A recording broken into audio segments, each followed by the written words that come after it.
সময় বেশি নেই, ফুঁসে উঠেছে গোটা দেশ। সরকারকে হবে পালাতে, এভাবেই আদালতের এজলাসে হুঙ্কার ছাড়লেন পাকিস্তানের কারাবন্দী সাবেক প্রধানমন্ত্রী ইমরান খান। পাকিস্তানের রাওয়ালপিন্ডির আদিয়ালা কারাগারে স্থাপিত অস্থায়ী এজলাসে গতকাল বৃহস্পতিবার কথা বলেছেন তিনি। পাকিস্তান তেহরিকে ইনসাফ পিটিআই প্রতিষ্ঠাতা ইমরান সাংবাদিকদের বলেন, সরকার একটি বিপর্যয়কর পরিস্থিতির মধ্যে রয়েছে। শাসকেরা বোকার মতো কাজ করছেন, তারা কিছু মেনে নিতে চান না। এই কারাগার থেকে আমি অনুমান করছি যে এই সরকারের হাতে আর মাত্র 2 মাস সময় আছে।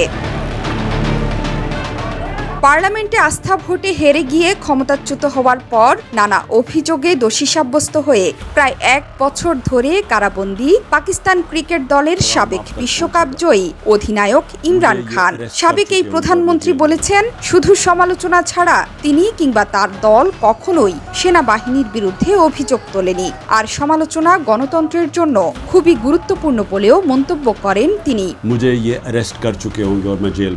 এই সময় গত বছরের 9 মের দাঙ্গার জন্য শর্তাধীন ক্ষমা চেয়ে বুধবার তিনি যে বিবৃতি দিয়েছেন সে সম্পর্কে কথা বলেন ইমরান খান। তিনি বলেন, তিনি শর্তহীন ক্ষমা চেয়েছেন বলে মানুষের মধ্যে যে ধারণা ছড়িয়েছে তা ভুল। তাকে দুর্নীতি মামলায় গ্রেপ্তারের পর পাকিস্তান জুড়ে যে সহিংস বিক্ষোভ ছড়িয়ে পড়েছিল তাতে পিটিআই নেতাকর্মীদের জড়িত থাকার প্রমাণ পেলেই ক্ষমা চাইবেন তিনি।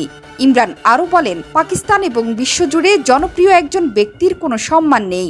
আপনারা কি আমার কাছে ক্ষমা চাওয়ার প্রয়োজন বোধ করেন না? ইমরান খান এমন সময়ে কথাগুলো বললেন যখন কিনা তিনি শর্ত সাপেক্ষে সেনাবাহিনীর সঙ্গে আলোচনায় বসার প্রস্তাব দিয়েছেন। সাংবাদিকদের সঙ্গে আলাপচারিতায় পাকিস্তানের নির্বাচন কমিশন নিয়েও কথা বলেন সাবেক এই প্রধানমন্ত্রী। দেশটির প্রধান নির্বাচন কমিশনার সিকান্দার সুলতান রাজার বিরুদ্ধে অভিযোগের আঙ্গুল তুলে তিনি বলেন, সিসি অতীতে জালিয়াতির নির্বাচনের আয়োজন করেছিলেন। উপনির্বাচনের সময় তারা জাল ভোট দিয়ে ব্যালট বাক্স ভর্তি করেছিলেন। এ সময় ইমরান খান বলেন, ক্ষমতাসীন সরকারের অধীনে কোনো অন্তর্বর্তীকালীন ব্যবস্থা মেনে নেবেন না তিনি। গত বছরের 9 মে ইমরান খানকে গ্রেপ্তার করা হয়। ওই সময়ে ইমরানের সমর্থকরা বিক্ষুব্ধ হয়ে সেনাবাহিনীর বিভিন্ন স্থাপনায় হামলা চালায়। এসব হামলার পরিপ্রেক্ষিতে ইমরানকে ক্ষমা চাইতে বলা হলেও তিনি ক্ষমা চাননি। এমনকি বলেছিলেন তিনি কখনো সেনাবাহিনীর সঙ্গে সংলাপেও বসবেন না। তবে সম্প্রতি তিনি তার অবস্থান পরিবর্তন করেছেন। জোহরা চৌধুরী সেতু, 71।